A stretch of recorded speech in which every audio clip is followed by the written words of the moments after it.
Okay, so here's our controller, and it's got our new program on it to make it behave like a keyboard. And we want to test this out a little bit before we go ahead and solder wires and connect it to everything. So let's see how it behaves when we plug it into the computer.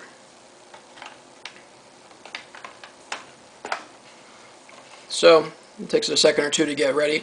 The LED's off. Now all these holes around here they're just there for you to you can either solder directly to them, or I have some unused headers, pin headers here. And so this circle here, this is ground, and then this is port B0, and I have that configured so that anytime these two are shorted together, it's like this is acting like a keyboard, and it'll print out the word write. And so I'm just going to simply short them together here with my alligator clippers, and I'm going to bring this up here so you can see the screen. I have it up here, and my computer doesn't know that this is anything other than a regular keyboard. It's identified itself as a keyboard, and so every time I connect these together, it prints out the word write.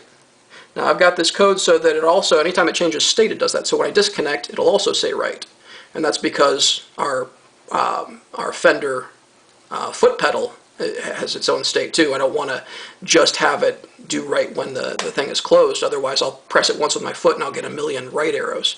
So it's smart enough that when you connect, disconnect, connect, you see writes.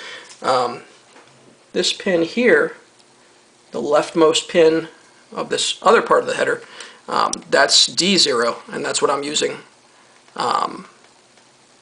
as my left. So if you look at the screen here, every time I short that, it'll say left. And when I disconnect, it says left again. Left, left, left. And you see more than one left because we're getting some bounce on here. There's a problem called debounce.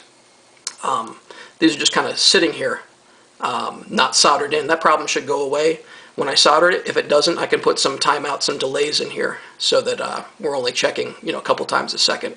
And that should get rid of that. So this looks like it's working pretty good. I'm going to go ahead and I'm going to solder it in, and we'll come back and you'll see the whole thing put together and hopefully working.